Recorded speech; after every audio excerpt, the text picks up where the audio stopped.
आज हूँ world music day विश्व संगीत दिवस।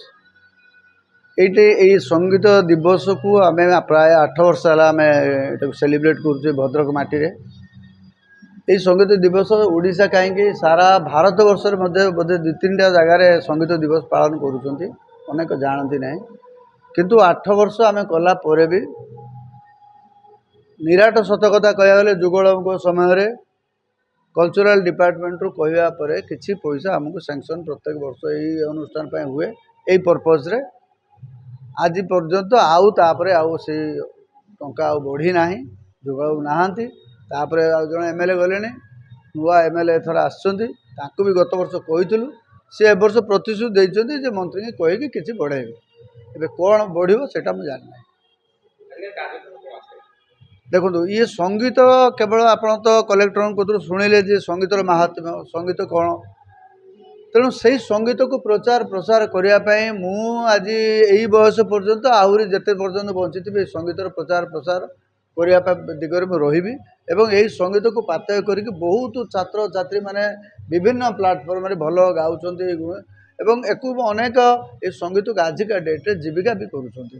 तेणु जो मैंने भल गाउछंती से निश्चित ये संगीत को आहरी आगू को नहीं। भद्रक उत्कल म्यूजिक इंस्टीट्यूट तरफ आज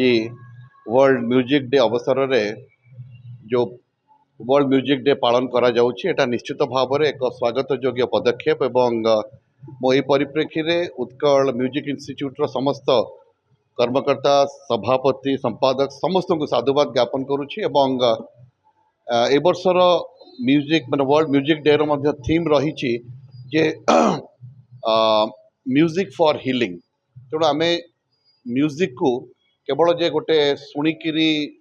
माने छाड़ीदेले हेब नाही, म्यूजिक रो गोटे थेराप्यूटिक वैल्यू मध्य अच्छी एवं अनेक रिसर्च मध्य करा जायछि एवं एटा मध्य प्रमाणित हेछि जे जो पेशेंट्स माने हॉस्पिटल रोचन ताकू जदी गोटे भल म्यूजिक सुनिबा को दिया जाय एवं विभिन्न हॉस्पिटल मध्य सेटा करा जाउछि तो सेटारे से माने ताकर आशु आरोग्य मध्य होउछि एवं मु निज फैमिली रे देखछि मो बापांकर जेतले देह असुस्थ थिला एवं से हॉस्पिटलाइज थिले से म्यूजिक तांको म्यूजिक थेरापी भली आमे ताको देइथिलु एवं से म्यूजिक रे जल्दी आरोग्य लाभ करथिले। तेणु मु आशा करुछि एवं समस्त जिलावासी को ए अवसर रे गोटे कथा कहिबी जे से माने म्यूजिक को जीवन रो एक अंश विशेष भाव में ग्रहण करंतु। समस्ते हुए तो गीत गाई न पारंती बट शुणिले तार जो प्रभाव पड़ी था ताहा निश्चित भाव में मानस माने आपणकर मानसिक शांति प्रदान करिथा एवं आपणक मानसिक स्थिति को मध्य बहुत मजबूत करिथा संतुलित रखिथा।